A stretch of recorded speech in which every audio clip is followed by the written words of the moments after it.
news from across the Federation, spanning the region and covering the globe. This is the KyssFM SKN News Now Morning Edition, your one true source for news. And now your presenter.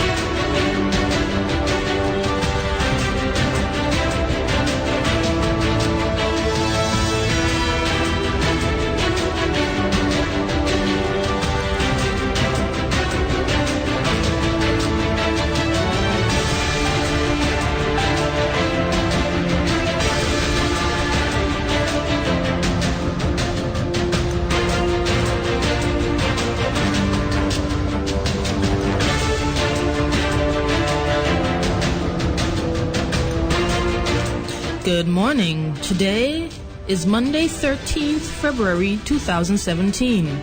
I'm Leslie Joseph. This is the SKN News Now Morning Edition, brought to you with the kind compliments of Glenbarrow's Pest Control and Guest House. These are the top stories this hour. Nationally, Nevis has the constitutional right to legislate the cultivation of marijuana. Regionally, the St. Lucian government is moving ahead with plans to increase the age of consent from 16 to 18. Internationally, almost 200,000 people in California have been forced to evacuate after Lake Oroville Dam threatens to collapse. And in sport, Swansea FC looks set for a comeback under manager Paul Clement. Now for a look at the stories in detail. Nevis has the constitutional right to legislate the cultivation of marijuana. This is the legal opinion of veteran attorney Honorable Patrice Nisbet of the Nevis Reformation Party. The former Attorney General sought to put to rest the argument that the island of Nevis must await the federal government's approval to pursue the decriminalization of marijuana in order for it to be cultivated on the island. This, he said, was not so according to Section 37 of the Constitution of St. Kitts and Nevis. When I saw those yellow lines come Monday morning, I was really dismayed because, to tell the truth, it came without warning. And persons, if you realize... Our apologies. Former Permanent Secretary of the Ministry of Agriculture on Nevis, Dr. Kelvin Daly, has expressed strong disappointment at the new parking restrictions imposed by authorities in Charlestown without proper consultation, particularly with the business community. According to Dr. Daly, the sudden addition of yellow lines prohibiting parking is an indication of poor planning on the government's part. When I saw those yellow lines come Monday morning, I was really dismayed because, to tell the truth, it came without warning. And persons, if you realize the explosion in vehicle ownership on Nevis has really high. And we have not made any attempts whatsoever in the last 4 years to try to accommodate the increase in traffic in Charlestown. All we have done is make it more inconvenient for persons to find parking while they do their regular work. As a business person in Charlestown myself, I am dismayed because 9 times out of 10, you cannot pull up and park and offload your vehicles. You have to be blocking traffic, etc., etc.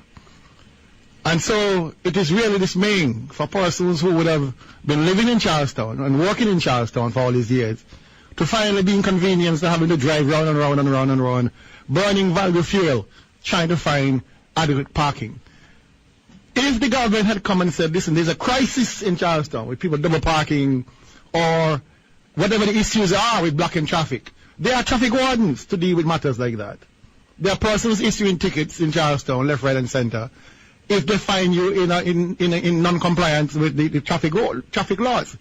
I do not like this overreaching and overarching approach they have of simply dictating to people in Nevis all of a sudden overnight that you can't park here anymore, without any justification whatsoever.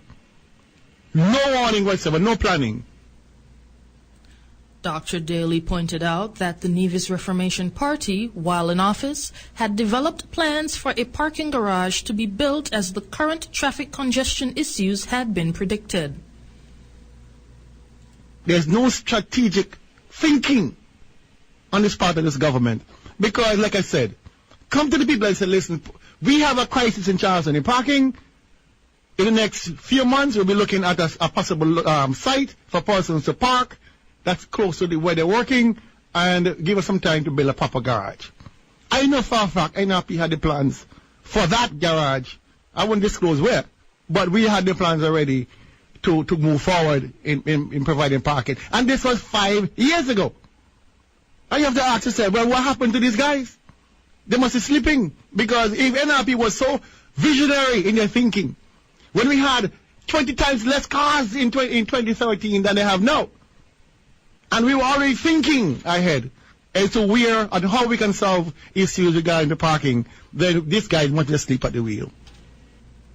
Now we return to the story where Nevis has the constitutional right to legislate the cultivation of marijuana, according to veteran attorney Honorable Patrice Nisbet of the Nevis Reformation Party. The former Attorney General sought to put to rest the argument that the island of Nevis must await the federal government's approval to pursue the decriminalization of marijuana in order for it to be cultivated on the island. This, he said, is not so according to Section 37 of the Constitution of St. Kitts and Nevis. So we have established that once you grow any crop in this country, you engage in the practice of agriculture. That's what we have established so far. And so I will now take you to Section 37 of the Constitution Order here in St. Christopher and Nevis. And I want to read just a couple lines of that section. Section 37(2) of the Constitution. This is what it reads. It reads, save as otherwise provided in subsections 3 and 4, the power of Parliament, and Parliament here means the National Assembly, to make laws having effect in the island of Nevis shall not extend to any of the specified matters. That is to say, matters with respect to which the Nevis Island legislator has exclusive power to make laws so having effect. And so let us go down to what is a specified matter. The definition of specified matter is found in Section 119 of the Constitution.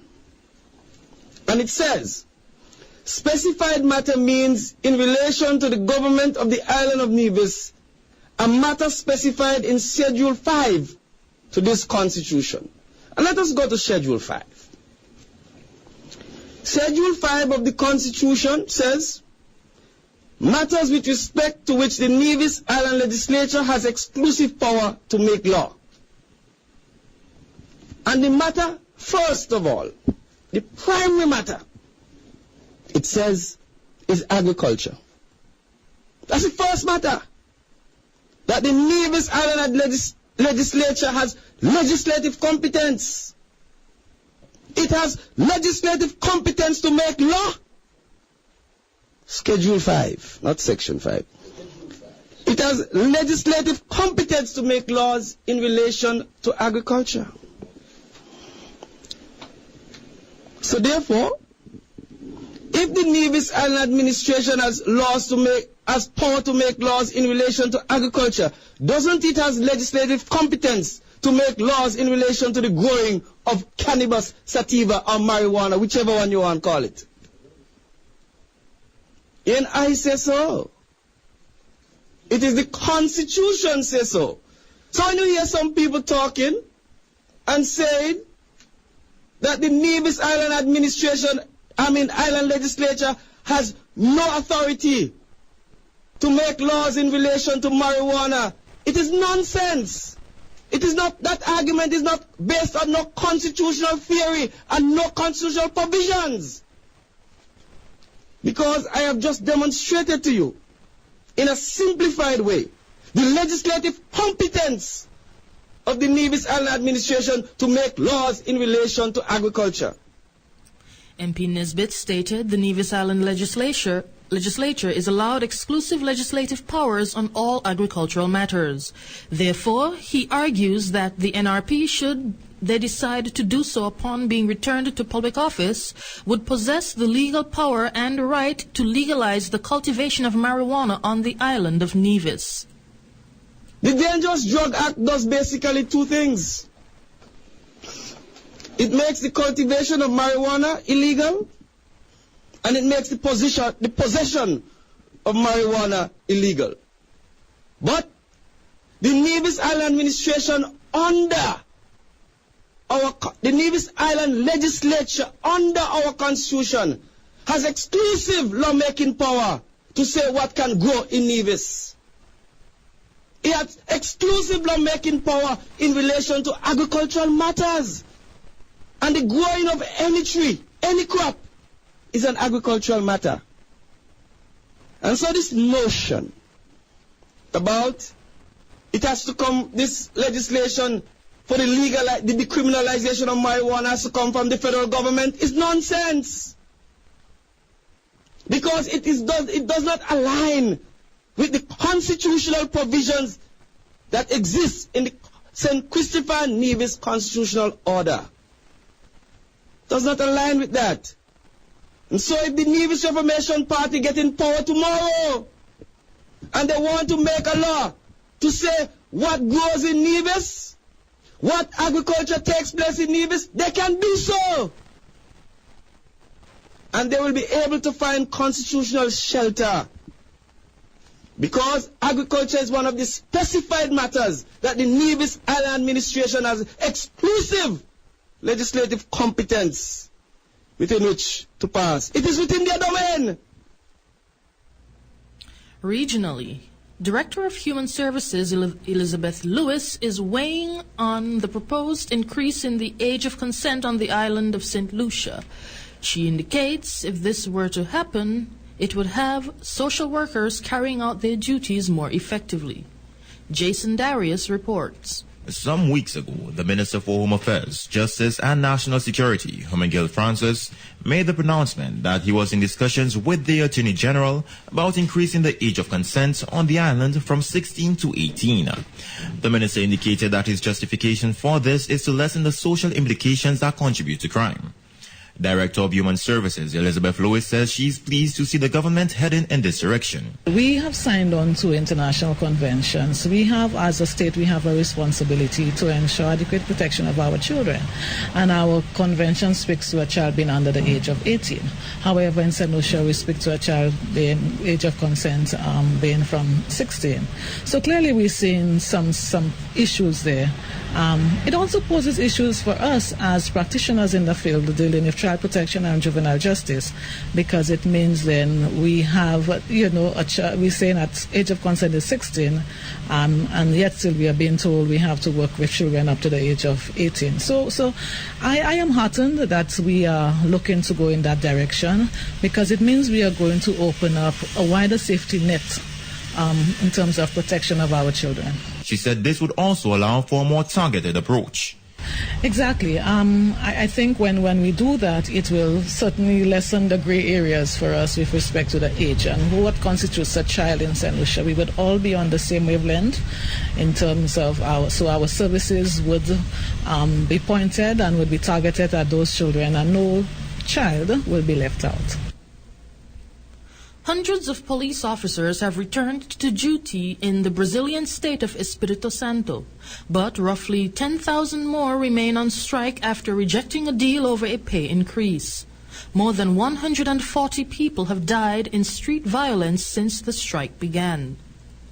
Some comfort in the sun. After a week of violence following a police strike in the state of Espírito Santo, people in the capital Vitória took to the beach on Sunday as armed forces restored security and public services partly resumed. The worst seems to be over. Now we are living one day at a time. We supported the strike the first few days, but it has to end. The police got what it needed to show the population depends on them. Felipe Alves, one of the policemen, says the state government has yet to make any concession to the officers, among the worst paid in the country, while accusing them of being responsible for the chaos. In Brazil, the policemen are blamed for the high levels of violence, but the teachers are not blamed for illiteracy, neither the doctors for the bad conditions in the healthcare system. So why are we to be blamed? The local government says 1,000 police are back on the job, but almost none were visible patrolling the streets, unlike the soldiers brought in by the federal government. Thousands of officers remain in their barracks as their relatives continue to block the entrances in defiance of the government. 142 murders were committed during the strike, 6 times higher than the average in the city. But many here seem to support the police officers' fight for better working conditions, especially now that the violence is receding. This is what a regular Sunday looks like in Vitoria, and is much needed relief after such a difficult week. But one major test remains, since nobody knows if schools, banks, and the rest of commerce will be open on Monday. This bar reopened after 6 days. Her owner says she couldn't afford to keep the doors closed any longer, but doesn't trust the strike is over. Since there are a lot of questions about the negotiation between the government and the police, we're afraid that in the next few days things could get bad again. I feel like it could turn worse at any time and we've had to lock ourselves inside. But the biggest fear the authorities have is that other military police forces could follow Espírito Santo's example in other states struggling to pay their public servants. On the international scene, more than 180,000 people have been forced to leave their homes in the U.S. state of California after warnings that part of the tallest dam in the country could collapse. Roads leading out of Oroville in Butte County were jammed as residents tried to drive out of the danger zone. California's governor has issued an emergency order to help with the evacuations. Thousands of people were simply told to head north to get as far away from the dam as they could.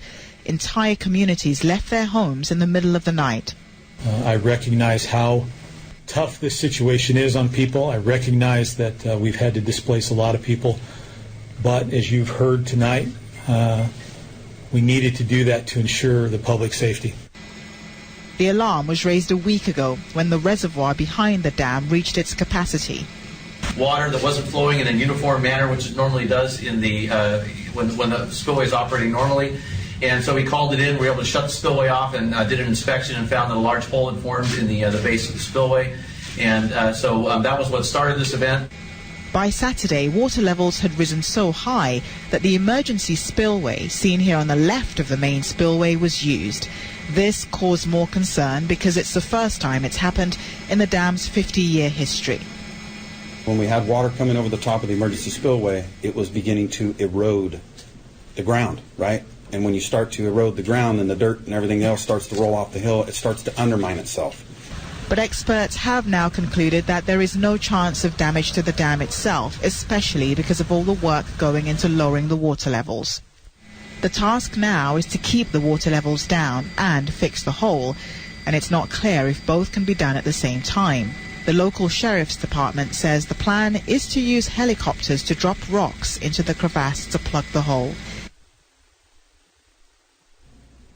Canada's Prime Minister Justin Trudeau visits Washington today for a meeting with U.S. President Donald Trump.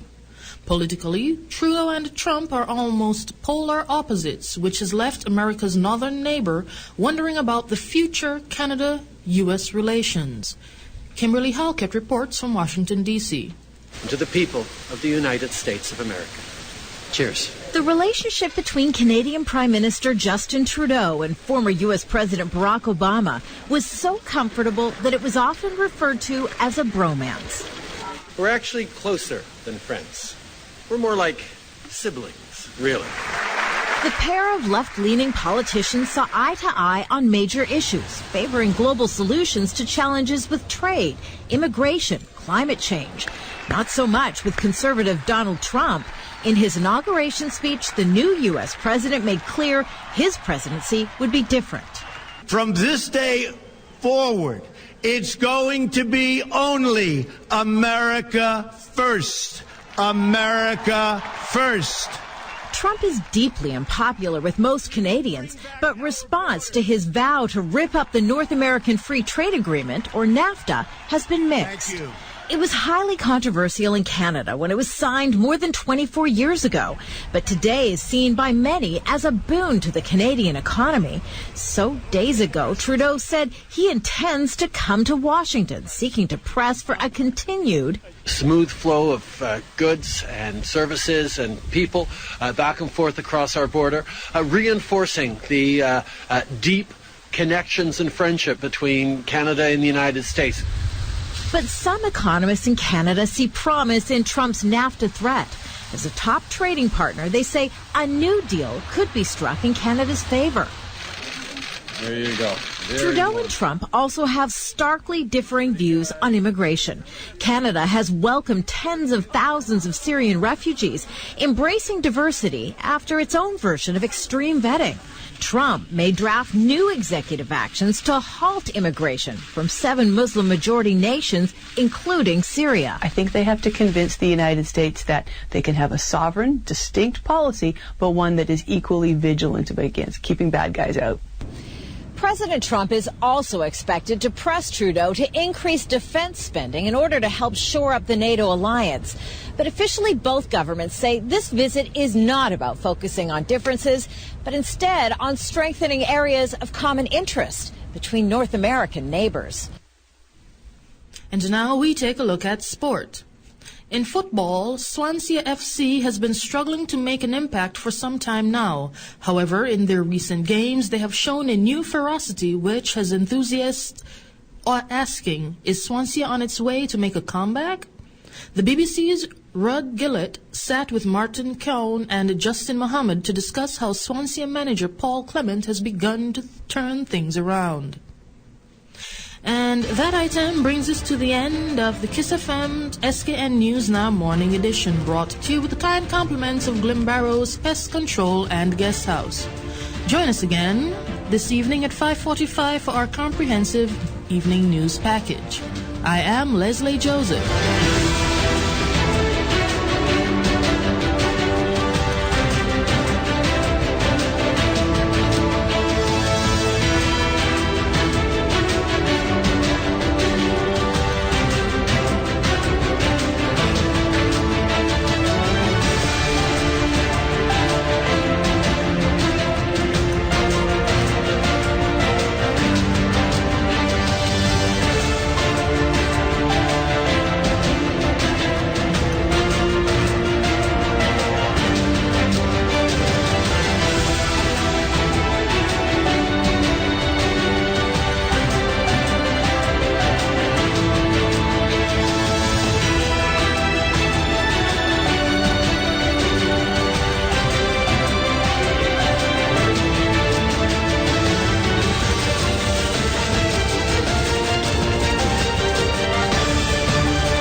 Glenbarrow's International Pest Control provides a comprehensive approach for a pest-free environment for both residential and commercial clients. Our services include lawn spraying and fungus control services to ensure the safety of your family and pets, commercial pest and rodent control, pre-construction soil treatment, subterranean termite control, and tent fumigation. Call Glenbarrow's International Pest Control at 465-2935 or 469-5294. Glenbarrow's International Pest Control, setting new standards in pest control.